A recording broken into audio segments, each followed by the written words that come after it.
And now it's Deborah Cobelt Live and the Little Italy Podcast. Hi, everybody, and thank you so much for joining us today on our Little Italy podcast and Deborah Cobelt Live. And please welcome Davide Fiore. He is the director of the most incredible film. Oh, my goodness. It's called A Little Fellow, The Legacy of A.P. Giannini. Yes. Do many of you know who A.P. Giannini was? Because I wasn't necessarily sure until I saw this film, and also when I learned about him at the Italian American Museum in Los Angeles. A.P. Giannini was, in fact, the founder of Bank of America, and his story is absolutely incredible. And there is a reason why Davide decided to call this A Little Fellow. So, Davide, thank you so much for joining us today. Thank you, Deborah, for having me. Yeah, and we will also get into your background a little bit later, because you've done so much in the entertainment industry and the arts and fashion, but it leads us to where we are today with this magnificent film. Tell me about the film and how you got involved with telling this story. So I discovered the story of A.P. Giannini when I landed in San Francisco in 2017. I came from Italy. I didn't know anything about the story. I was waiting for my work permit. Because, you know, after the visa, you have to wait for the work permit to start working. And so I had these 3 months just wandering around the city, and I found this little plaque on a building in Montgomery Street that says that an Italian American called A.P. Giannini founded the Bank of Italy, later called Bank of America.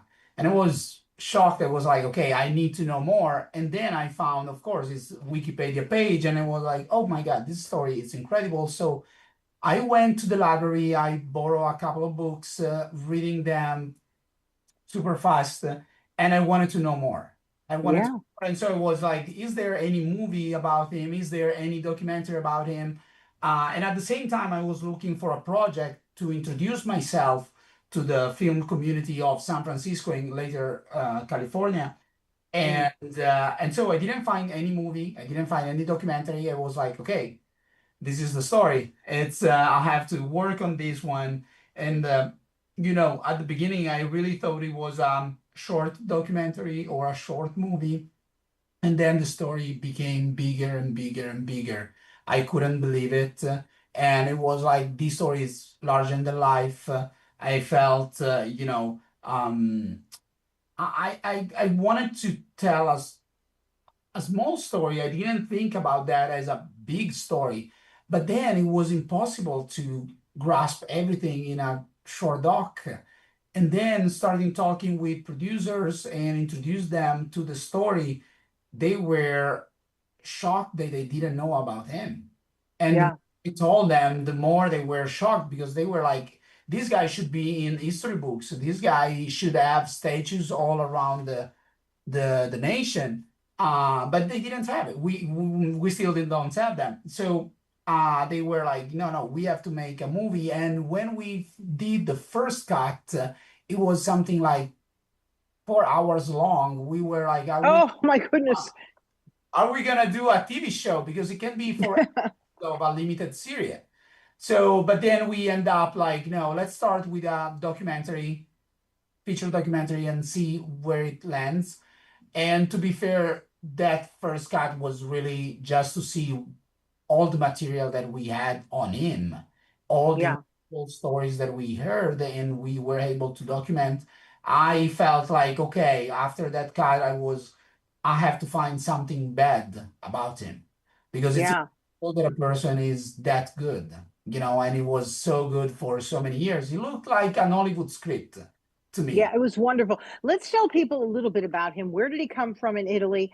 And it's called A Little Fellow for a reason, and basically because he cared about the little fellow who basically was putting his or her money under the mattress or in a can in the kitchen, which is what my grandmother used to do. You know, she'd pull money out of the can and give me like $5, which I know was so much for her to do. Right. And these are real stories. People really did stuff their money under mattress, you know. So tell us about him and how he ended up. Gosh, it's such a comprehensive story, because this is a man who never gave up. Right. He never gave up. No. And so we have to think a couple of things before introducing him. we have to introduce the Italian Americans at the time. So, Yes. so that, right now being Italian Americans is cool. Everybody loves Italy and everybody, but when Giannini's parents came to the States from Genoa, a small Favara del Vallo, a small town outside Genoa, so Liguria, north of Italy, and then actually it's 1 hour away from my hometown, Torino. So they came and Italians weren't well accepted. No. There was a lot of racism against the Italians and against Italian Americans. So it was a tough period for him to grow up. And as a son of immigrants, he had a tough life, but that shaped him and made him very empathetic with everybody. He Yeah. didn't care just about Italians or Italian Americans.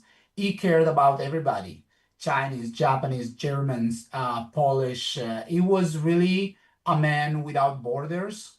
He was all about bridging community, bridging industries. He kept thinking outside the box all the time. And he did it with such a humble nature that I was surprised, because I felt like, when you have a bank and you became the biggest bank in the world, you can become a little greedy or mean. And he still think about the little fellow, the poor people. In some way, I wanted to call it a little fellow because it was everything except a little fellow. It was a Right. tall guy, 6 feet tall,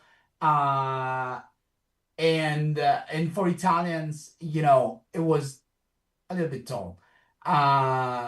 And he was big with money as well. He created the biggest bank in the United States and later in the world. And he was really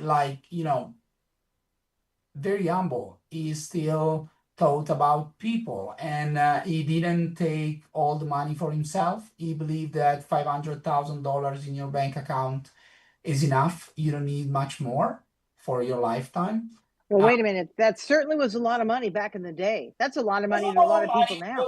Okay, yes, but we have to think about, and it's true because we cannot say that he died poor, but to put it in perspective, and we said during the movie, his bank was valued 6 million at the time he died. Wow. While Chase, JP Morgan Chase was 4.5 million, right? So Giannini was worth $498,000. JP Morgan was worth 80 million. Wow, that puts that into such perspective. So it's like, and he didn't. Wow. Yeah, so think about that. He was the founder and the president, the director of the biggest bank, 6 million. And he was like, first of all, he didn't own the bank. That was Right. different from other people, from other bankers. Right. He didn't own the bank. The number of shares that he had at the end of his life was the same number of shares of any farmer or fisherman in San Francisco, in LA, and because his policy was that you don't have to own more than 100 shares of Bank of America. Bank of Italy first and Bank of America later. So he capped the shares. And if you think about the stock market nowadays, that was very, very progressive and revolutionary. It's, I want to say it's anti-capitalist because he was a capitalist as well, but it was very democratic in the way of his capitalism. And so while JP Morgan was like worth 20 times his own bank. So that's put in perspective. Even if he wasn't super wealthy, it was wealthy, of course. But yeah, the thing absolutely. Is, never donate money, a percentage of his money. He donated all his money all the time. So if we think about Berkeley, in 1928, he received 1.5 million.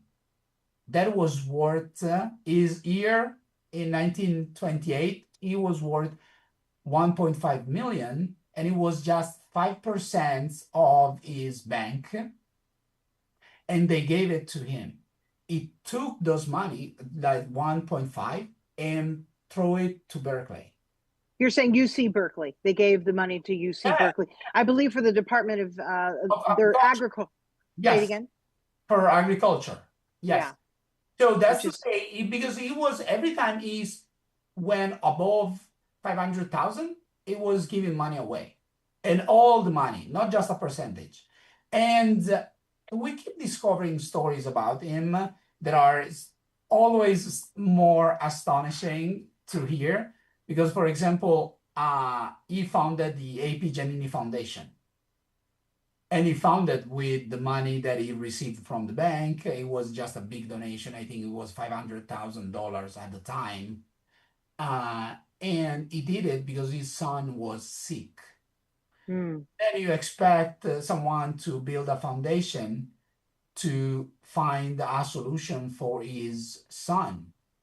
Well, the reality in his statement was that the money were for the best science. His words were best science. So he wanted to doctors and labs to find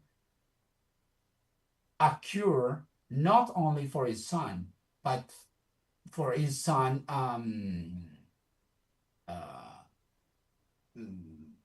and others. Yeah, but it was for all the kind of illness that you can have, not Exactly. just what his son had. Exactly. So even if he was at the end of his days and he had to build something that helped, he didn't prioritize his family. So it was like, yes, if you can help my son, fine, but you need to help whoever needs help. I don't want my son to step ahead or to be, even though, you know, his son died like 3 years after him. Right. And so it's impressive that till the end of the days, he never put his family or him Ahead. And one of the things that it was tough, and probably it's one of your questions, I don't know, but it's when we worked on archives, it wasn't a person in front of the camera. Never. It was always like, and even when we have pictures of him with his employees, he's always the one in the back. It's always like you cannot really see him. It's always, he's not the person that want to stand in front. In fact, I think he spoke publicly probably just one time. Oh, wow. Let's talk a little bit about his early life. What inspired him? Like when he was first here in America, what inspired him? I know that he saw a lot. He saw the Italians working hard in the mines and the mills and the canals and the sewers. He witnessed, what was going on with the KKK and heard many stories about lynchings. Like, what formed him to become the man that he became and to give to the little fellow? Tell us about his character. What formed him? Well, first of all, he witnessed the killing, the murder of his father. He was 7 years old and he saw his father dying in front of his eyes, killed by for a money reason. I think his father owned a dollar or $1.50 to someone, and yeah, he saw his father dying for a matter of money. So I feel that was definitely shaped him. Yeah. So, but then when his mother remarried, and we're thinking about remarrying in the Catholic environment in the Right. 1880s, 1890s. So it was really, even his family was a very progressive family, kind of, out of the box thinkers. She remarried to a man called Scatina. And Giannini learned a lot of from Scatina. Scatina was a vegetable producer, and Giannini learned a lot from him and from his job working at the wharf, working, dealing with people. And he understood that people wanted to know what who they were dealing with. You know, they wanted to um, have a relationship with the broker, with the vegetable producer. So that's where he learned that people want a relationship, want a real person. And he translated that later when he founded his bank. The point of founding his bank is not, he left school when he was 15. So he wasn't that kind of educated to start a bank. His family didn't come from um, a bank kind of roots, Right. stuff like that. He wasn't a son of someone. Mm-hmm. He had to learn. Likely after he married Clorinda Cuneo, he inherited the seats of his father-in-law in a bank. But we have to think about that banks at the time, they didn't serve everybody. They No. served just wealthy people. And that to him was totally wrong. So that's why it was like banks didn't serve his family. Banks didn't serve his friends. And so it was like, no, banks should serve the fishermen, the farmers, the teachers, firefighters, all these people didn't have access to banks. That's definitely shaped him, and he started with that. And I would say the first earthquake was the death of his father. The second earthquake in his life was the 1906 earthquake in San, Right. and that shaped him as well because he saw that in a moment of need, in a moment of, you know, um, in a moment of need, the banks didn't want to help the people. They wanted to rebuild buildings. And it was like, if you take time rebuilding the buildings, there will be no San Francisco anymore. People are gonna move somewhere else. And so he gave money on a handshake. And what we didn't say in the documentary, but what was very strong is that he helped also people that were, not from his bank. So in that way, he gained even more clients because this bank was founded in 1904 and the earthquake happened in 1906. So it was like a very young bank, Right. not a lot of customers. But he was like, no, I see people in need. I'm gonna help people in need, and I'm gonna do it as at the best as I can. So, and that's where the famous the paintings of him with two barrels and a plank giving money to people. Uh, it was impressive because he gave money also to his competitors. And he didn't care about that. He was just, we need to rebuild the city. And that was his goal. So I But feel go ahead. Go ahead.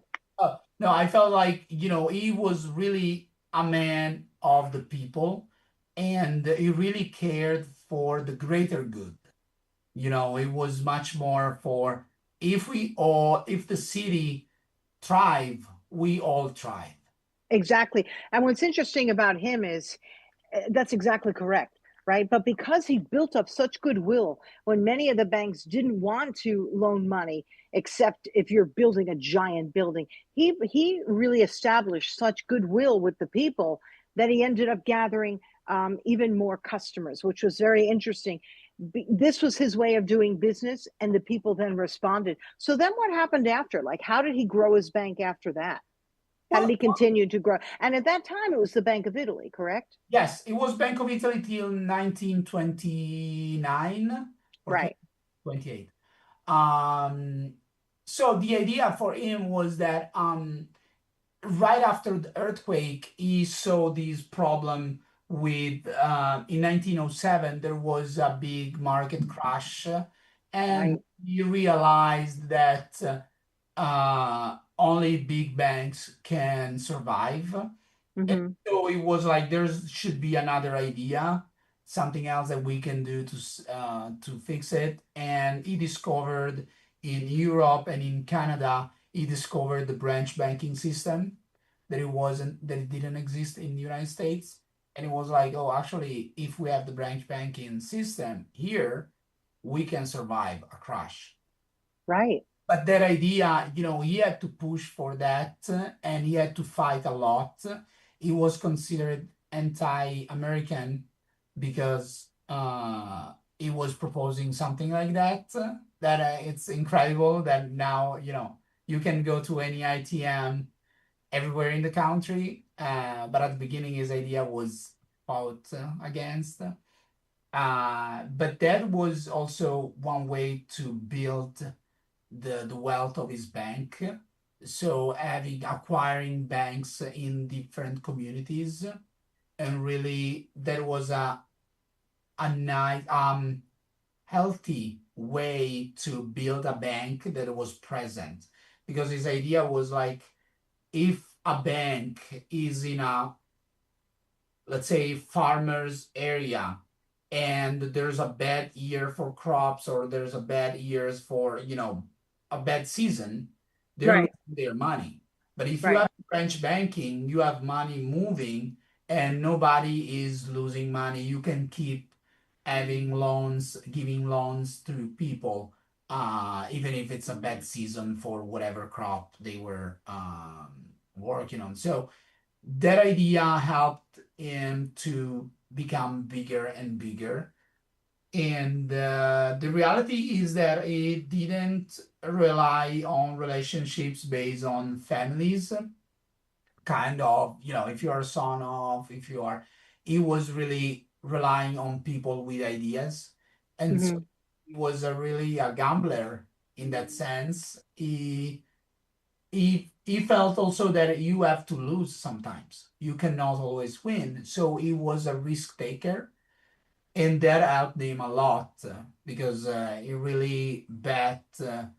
He did bet on like huge ideas that then became super successful, and he was behind them. And we don't have to forget that he was the first one also that opened. So it's so funny for me to think that branch banking didn't exist back then. Because Yeah. about the United States, when you are in Italy, you think about the United States as such a finance strong economy, and you think like branch banking was, not invented by them, but then you realize that not even the banks, that they were not even open to women. That's And right. and it's so fun. It's so funny because when I discovered that, I was like, oh my God, I come from Italy, and I feel like that United States were always ahead of time. And then you discover that till 1921, women didn't have the right to vote. 1920, they didn't have the right to vote. That's right. Oh my God. But as soon That's as right. they got the right to vote, Giannini opened the women department in the Bank of Italy. Bank of Italy was the first one to give banking services to women. Not only a bank that gives, so women before Giannini weren't allowed to have their own bank account. They had it with their father or their husband name on it. So they could Right. withdraw or deposit money without the husband on their side or the father on their side. After Giannini, he did, women could, like they can nowadays, right? So, but he didn't want just women customers. He wanted women to run the bank. So at the time, the women department was run by women. And that was very important because he was in it was his policy from the beginning of Bank of Italy, having people from the community or from the minority to run his bank in a way to understand the problems of the community or the minority. So his policy was that a man cannot understand a woman problems. or problems, or not problems in terms of problems, but in terms like if, men at the time, they didn't understand, they understood their issues, they didn't understand women's issues. And so they didn't give them loans, while another woman can understand it and give the loan. So that was always his policy. He wanted to even his branches were always with minorities. They had brochures in different languages based on Yeah. branch was. And so it was his way to understand the community. And even, we don't say that in the documentary, but even when he bought other banks, he didn't fire the employees from the previous bank. Mm. He changed the name of the bank, but he kept the employees from the previous bank. He didn't put his people. He kept the people from other banks because he was like, they are familiar with the customers. Customers, they want to keep saying the same teller's face. They want to keep saying the same people running the bank. And so he didn't fire the previous bank employees. It was, so that's, I feel that it was all these together create his wealth at the end of the day, but his popularity, it became popular amongst the little fellows, because they really loved him. And we still see that today. I can tell you, 80 years after he passed away, we still have people coming to the screenings of our movie just to pay respect to Giannini. And Oh, wow. it's so touching. In San Francisco, we also had a big Chinese community audience come to the screening. And we were surprised, and they were like, no, because Giannini really thought about us. They came, Wow. well, I can say they came even 110 years after what he did, because they were like, oh, we kept banking with Bank of America because it was Giannini's bank. And not just Italians, I can tell you, No, it's everyone. from everywhere. And in San Jose, we had these great community. It's incredible. People keep coming to us at every screening. And I can tell you, sometimes they come 2, 3 times. I Oh, saw yeah. people watching the movie 2, 3 times, just to pay respect to Giannini and to celebrate and bring more friends and say, this is the guy that we that gave loans to my grandpa, and this is the guy that if we are well now, it's because of this guy. And it's incredible what we are seeing from the audience. Well, you know what's amazing? A lot of people don't realize this. The film It's a Wonderful Life is very much based on Mr. Giannini. Is that correct? Say again? The film It's a Wonderful Life. Do you Yes. know that film? Can you tell us about that? How it's apparently based on On his a life. Yeah. Well, not only that, it's also so Giannini. Giannini bet on a big industry that was the Hollywood industry, like he bet on other industries. And one of the filmmakers that he helped was Frank Capra, right? So Frank Right. Capra was very thankful to him that he wrote It's a Wonderful Life and American Madness about A.P. Giannini. He didn't, the characters in those two movies are based on A.P. Giannini. Um, it's because Giannini was really seen like this person from, like such a big entrepreneur, such a big banker, but with really humble origins and humble values. And, Right.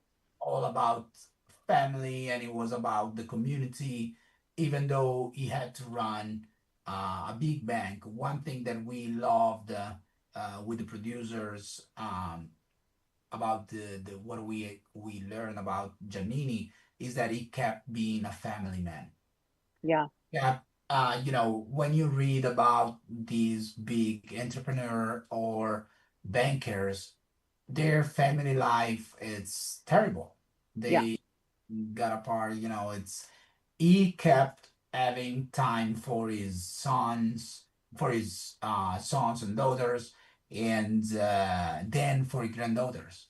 He Yeah. had went to the movie theater with his granddaughters. It's such an impressive it's such an impressive person in my perspective, because money can really rule you, and he didn't make that happening. Right. He used money instead to help others as opposed to ruling him, which really is quite remarkable. I want to step back a little bit about how you were talking about how he financed some incredible projects in Hollywood. What were some of the other projects that, in fact, he did? Well, Like the Ten Commandments, right? Let's talk yeah. about you can just list a few of them if you would. So, the funny story starts where, and this is a real story, but it's like, it's an Hollywood script to me. Yeah. When he came to Los Angeles, there was an entrepreneur that needed money for chairs for his theater. And Giannini was like, okay, why chairs for your theater? I want to see, and blah, blah, blah. And he went to the theater and he was like, oh, but this theater, there's no stage, there's a screen. What is this screen? What is happening? There, you have to think about it was like 1915 or 1917, something around that. So the movie industry was very at the beginning. And so these guys said, look, we are screening movies. And what are movies? What are you doing with movies? And Giannini was invited to the set. And he went to the set. He was shocked. He was impressed by what they were doing. And he was like, look, you need money for the chairs, but probably you need money for the movie set. You need money to make movies. And these entrepreneurs said, yes, of course, if no banks are lending money to us, if your bank wants to lend money, we are happy. And Giannini started lending money to this entrepreneur. The little he knew that this guy was Charlie Chaplin, and the movie that he was founding was The Kid. Wow. So it was like, this is how a lot of people started in Hollywood, because they went to Giannini and Giannini believed in their vision. One other guy was Cecil DeMille, that he had this, huge movie, The Ten Commandments. And because he wasn't able to find the money, Giannini went to the set, saw what he was doing, and he was like, look, I can help you buy the movie from your investors. The moment Cecil B. DeMille showed his investors that he was about to buy, the investors were like, oh, wait a second. Right. We have to see what's going on here. We want to know more. And so they finished to invest in his movie, and it became a great classic. And then Giannini saw one thing. It was like, this Cecil B. DeMille has a great eye for movies. Maybe I can hire him for the movie department in Los Angeles. And then Cecil B. DeMille became the lending guy for Bank of Italy and in the Hollywood industry. But these are just few stories. And least but not less is a guy called Walt Disney that was laughed out of the room because of his crazy idea. He was doing an animated movie and nobody believed in him, because they were like, banks at that point were lending money to movies, but never to a feature film. And Walt Disney was really out of budget with a huge delay, and he discovered this new technique that helped make the plans so the animation was more realistic, and you see Right.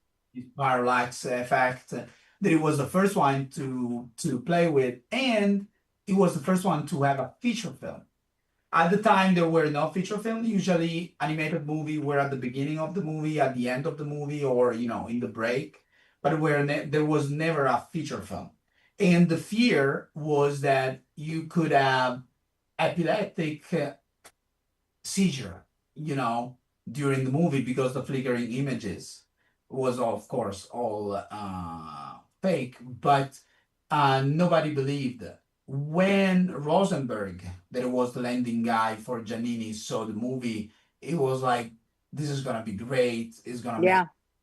that full of money, and really said, we're gonna make the loan. And to be and Giannini, then in the 30s, it was Bank of America at the time. They started lending money to all the projects of Walt Disney, and they became their bank. Wow. And it's funny that after Giannini died, the bank kept helping Walt Disney also with Disneyland, you know, and that's why Bank of America had a branch in Disneyland till, I think, Oh, they were the only bank to have a branch in Disneyland. So, but that's you just the vision of one man can go, for decades. I for have. decades, generations, and to this day, because he did not die with a great deal of money. He gave much of it away, Yeah. right? Um, his family was very involved, right? Even after he passed. Because what was his goal after he was gone? What did he want to do? He wanted to make sure the Bank of America that it was preserved for the people, not Yeah, just for him. was that And was his go goal. ahead. Yeah, that was his goal. But the family was involved, I think, till the 80s, and then they totally left. I think Claire Giannini was alive till 97, something like that. Wow. And of course, they left. I think they were on the board of the bank, but then when the bank was acquired by national banks, I think they totally left. They're not involved anymore with the bank, even though, of course, they are connected, but they have no power of anything else. And the Bank of America nowadays, it's very, very different from the Bank of America back then, because of course, decades after, things changed a lot, and yeah. But Yeah. the family tried to keep him alive, but also to protect his legacy, because there were years where people tried to rip his legacy apart, like they tried to rip his bank apart, and Hmm. they tried to um, keep that. And when we contacted them for the first time, they were a little skeptical about Oh. us, because they weren't sure who we were and what we want to do. Um, yeah. Well, they certainly were involved with the film, Oh yeah, right? Because they spoke about him. I mean, you certainly earned their trust. absolutely. You really did. Yeah. The story you told was magnificent. Before we let you go, I just want to speak very briefly about your background, right? In Italy, you worked in fashion, you've done photography, you've done other documentaries as well here in America. I mean, you're quite an accomplished artist, I call you, in many areas. You want to just briefly talk to our audience about what you've done, and then where can they see the film? I guess there's other film festivals where they can catch it, but also when will it be available for the general public to view as well? Let's talk about all that. So, yes, I started as a filmmaker in Italy, and I worked. I was a director. Mostly, I worked on music videos, on fashion shows. I work a lot for corporates, commercials, all this kind of stuff, and I really work for any company that about, Italian company that I work with. But really, I didn't do much until I landed in the United States about filmmaking. I did a Mm-hmm. I did a short doc when I was in Italy. I did a short movie, but it was tougher in Italy to do filmmaking, so I had to pay my bills, doing commercials and fashion, and Uh, then here, yes, once I landed in the United States, my being mostly an editor, a film editor, helped me to work on many different documentaries and TV shows and stuff like that. I don't consider myself an artist. I consider myself a creative person. Okay. I feel like artists are other people. I know I don't know how to say. I can get creative. I can get. Yeah. I'm not an artist. I still feel I'm not an artist. But yes, I like photography, but I'm not. I don't consider myself a photographer, even though I have some photos on Vogue, published by Vogue. Yeah. Yeah, Magnificent. Come on. but I never did. I've never done photography for living. And I'm always like, I can take picture when I like, and as to be free, I don't want to be like committed to, you know, take pictures. For other movies, I worked mostly as an editor. Yeah, other documentaries, and what I was doing, I was working on A Little Fellow. I worked on a documentary called Unzipped, that it was about the income inequality in the United States, and it was all filmed in Los Angeles. And I worked on another documentary. It was called The American Question, that it was about the polarization of United States. So in this way, I learned a lot of United States history, United States political issues and parties, and I'm learning very quickly uh, Yeah. because it's like a full immersion in the U.S. background, and the good and the bad. That Well, you are a magnificent storyteller, I will Oh, say. thank you. All of your work tells a story. It weaves together. It's like a beautiful tapestry of one's life and one's work. You really are quite magnificent, Davide. You really are. How can people see the film? So we know we have one screening October 12th at Santa Cruz Film Festival. Okay. And then we have a screening October 8th and October 10th at the Chagrin, or in Chagrin Hills, Ohio, at the Chagrin Documentary Film Festival. So two more festivals, three more screenings.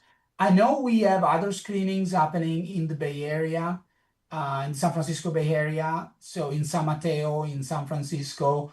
We hope to have more here in LA. We are working on a couple of screenings in New York and in Washington, but we still don't have, for updates, you can go to a littlefellowmovie.com, and we have an update page there where you see the screenings, or our social media, A Little Fellow Movie on Instagram, A Little Fellow on Facebook. For the public, for the general public, we're working on distribution. So, but we are pushing that a little later in Right. we are still in Right. festival circuits, Right. but we already have an educational distribution. That's why we have a lot of Oh, things, and schools can watch it. right. And we wanted to get into schools before the general public. Hmm. In some way, it's a matter of money. It always is, but this is such a little fellow has such a big impact. I believe that it will, of course, end up in schools and people will support it. This is a Yeah, fantastic film to get behind. And even for those of us, or so many of us who bank with Bank of America, yeah, who are or are not Italian. I happen to be full-blooded Italian on all sides. My family does come from there, even though I'm born here. But so many people bank with Bank of America, and we walk into the building and have no idea of yeah, this rich history that this magnificent Italian man started. He also was a very hard worker, and if someone said no, he very politely found a way to yes. And I love that about him. And He's so inspirational to so many of us. Like, I'm going to have to let you go in a moment, but just even when you were talking about branches, right? They didn't really want to, enable him to do that here in California. So what did he do? He went out east, and he managed to figure it out that way until the rest of the industry was forced to say, okay, we'll open branches. So he was a very smart man. That's why this is an important film, right, to have in schools and for the rest of us to see. It's a brilliant, brilliant film, Davide. I commend you for doing it. I think this is just the beginning for you. I really do. Thank you. I hope, we can have more screenings in LA, so maybe I can invite you. Oh, absolutely. The screening. But yes, we are talking with PBS. Unfortunately, as you know, PBS now it's not in a good moment. But we're talking with PBS, Amazon, Netflix, all these streamers to see who's gonna be willing to work with us. But as I said, we're trying to push to the end of the year. Yeah. Well, anything we can do, anytime that I can come and help push this forward, I'm happy to do that, because I believe in the film and I believe in this man's story. It's a magnificent story that I will say most people just don't know. And you put a real spotlight on him. So thank you. We need stories like this. We do. I like to think the fact I wanted to end the movie with the bridge, the Golden Gate Bridge, because to me, even in another time when we started writing about this movie, the idea was to bridge community, not to separate them. I feel that the strength of United States is still the community and the way people gather together and makes things together, not when you isolate yourself, when you want to do everything your own. I feel that's still the strength of United States. Of course it is. And through good times and bad times, that's what we're founded on. And you mentioned the Golden Gate Bridge because he provided the funding for the Golden Gate Bridge, which was really outstanding. I'm glad you brought that up, because in the movie I said, gosh, I had absolutely no idea that he was behind that as well. Many didn't want to fund it, but he believed in the project, and here we are. Yeah. Here we are. It's a suspension bridge that many said could not be done, but he believed in it. And because of what he did, we have that today. So thank you for bringing that up. I appreciate it. Most famous, landmark, U.S. landmark, if you think about it, it's seen in so many movies. People flock from everywhere in the world to see the Golden Gate Bridge. It's such a huge piece of history for United States. And to me, it's one of the most wonderful landmarks that United States have. It's such a magnificent. And if you go to San Francisco, there's a plaque there that says that Giannini funded the bank, the Golden Gate Bridge. How exciting for you to do this film. Each step of the way, you'll find a plaque that he did here, and you'll find people in the Little Italy district in San Francisco who to this day are profitable because of his generosity, because he believed in them and the people who came before those who are there now. Just a magnificent film. I appreciate you coming on and sharing. And I hope to have you back on, and I hope to see you at one of the next screenings too, Davide. Me too. I'd love to. Yeah, this is such a great conversation. Thank you for all you do. You're quite a visionary. Davide Fiore, the man behind this great film, A Little Fellow, The Legacy of A.P. Giannini. Please, if you're able to see it in any of the places that it's going to be shown at any of the festivals, please make your way there, because it's really a terrific film. And I'm looking forward to the day that it's distributed and more people can see it, because it's really quite a magnificent project. Thank you again. And everybody, you can find my interview with Davide on our Little Italy podcast. It's on YouTube. Later, we'll post it on Facebook. It's also an audio podcast, so you can listen to it on iHeartRadio, anywhere on Spotify, or any place where you get your podcast. Just look up Little Italy podcast. Also, Deborah Cobelt Live, and my interview with Davide, and you'll find it right there. I appreciate everybody joining us. Please tell your friends about it as well, and to look out for A Little Fellow. to coming to a place near you. Appreciate it. And thank you again, David, for joining us. Davide, rather. Thank you. Thank you, Deborah. Yeah. And everybody, we'll see you next time. Thank you for joining us. Bye-bye.